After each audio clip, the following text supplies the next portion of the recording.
Sziasztok és üdv mindenkinek! A mai alkalommal 4 szuperfontos magyar szót veszünk át. Ezek mind egyetlen, de annál lényegesebb kérdésre adnak választ. Hová? Szóval arról lesz szó, hogy merre is tart a mozgás. Tartsatok velem! Na, vágjunk is bele. Kezdjük egy rövid párbeszéddel. Képzeljétek el, hogy egy parkban vagyunk, és hallgassuk meg, hogyan használják ezeket a szavakat élesben. Jól figyeljetek! Az első mondat, amit hallunk, így hangzik. Rendben, megyünk is tovább a párbeszéddel. Figyeljetek, mert már is jön a következő kulcsszó. Na, itt most egy kicsit nagyobb távolságról lesz szó, figyeljétek csak, milyen érdekes új szó bukkan fel ebben a mondatban. És a párbeszéd végére egy pici helyváltoztatás. Szuper! Hallottuk is a szavakat használat közben. Na akkor most szedjük is őket szét, és nézzük meg, mit jelentenek pontosan. Oké, akkor lássuk is őket közelebbről. Kezdjük a 2 leggyakoribb és legfontosabb szóval, az ide és az oda párosával. Emlékeztek még a legelső mondatra a parkból, ugye? Ebben a kérésben az ide szó egy nagyon konkrét mozgást jelöl, a beszélő felé. Szóval az ide azt jelenti, hogy valami vagy valaki a beszélő felé mozog, abba az irányba, ahol éppen ő van. Angolul ez a here, de a mozgás miatt gondoljatok rá úgy, mint to here. Ha azt mondom, hogy gyere ide, akkor azt kérem, hogy gyere pontosan ide hozzám, ahol én állok. És na, itt jön a legfontosabb dolog. Látjátok a különbséget a mozgás és a helyzet között. Az ide mindig a hová kérdésre válaszol, tehát magára a mozgásra utal. Ezzel szemben az itt a hol kérdésre ad választ. Az már a helyzet, amikor valaki megérkezett. Tökéletes példa, gyere ide, és a válasz, már itt vagyok. Ugye, hogy logikus? Oké, menjünk tovább a párbeszéd következő kulcsszavára, ami az oda. Itt a mozgás iránya megfordul, már nem felénk tart, hanem éppen tőlünk távolodik. Az oda tehát egy tőlünk távolabbi hely felé irányuló mozgást jelent. Pont mint az angol there. De itt is fontos a mozgást jelző to gondolat, tehát to there. Simán mondhatjuk, hogy nézz oda, vagy menj oda. És nézzétek, itt is pontosan ugyanazt a logikát látjuk.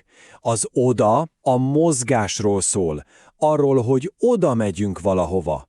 Az ott pedig már a statikus helyzet, amikor már ott is vagyunk. Tehát, ha azt mondom, menjünk oda a buszmegállóhoz, az a mozgás, amikor pedig megérkeztünk, már azt mondjuk, végre ott vagyunk. Érzitek a különbséget? Zseniális, nem? Na de mi van, ha valami nagyon messze van?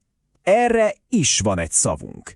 Jöjjön egy szó, ami még az odanál is nagyobb távolságot fejez ki.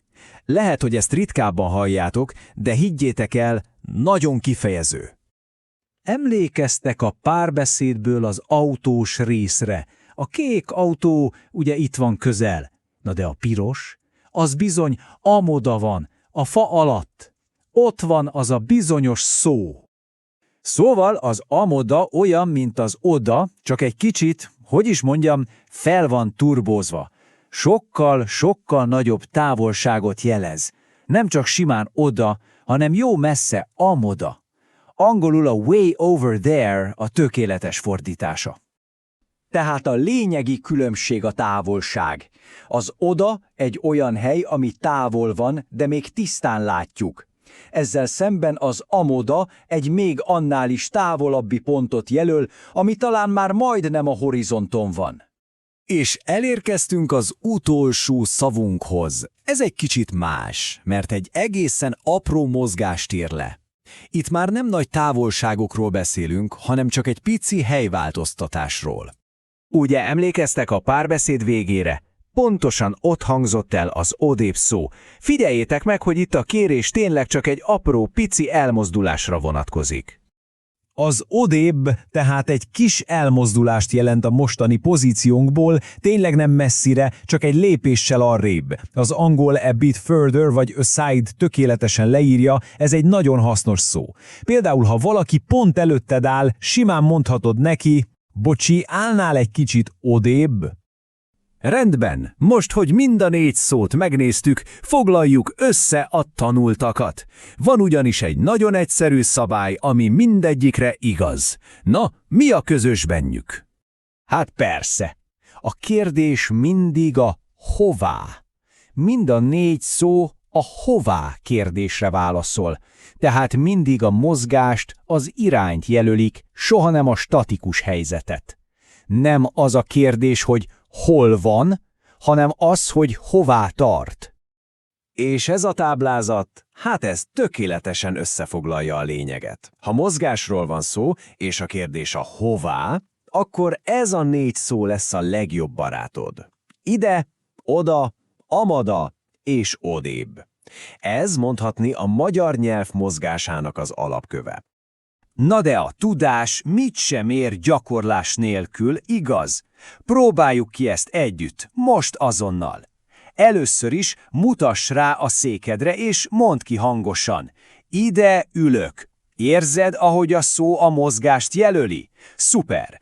Most pedig mutass az ablakra, és mondd, oda nézek. Remek! És most jöhet a teszt, hallgassuk meg újra az elején hallott párbeszédet. Figyeld meg, mennyivel tisztább lesz minden. És most te jössz. Nézz körül ott, ahol éppen vagy.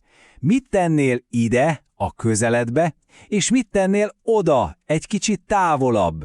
Gondold át, és a legfontosabb, kezd el használni ezeket a szavakat még ma. Ez a legjobb módja, hogy rögzüljenek. Köszönöm, hogy ma is velem tartottatok, remélem hasznos volt. Sziasztok!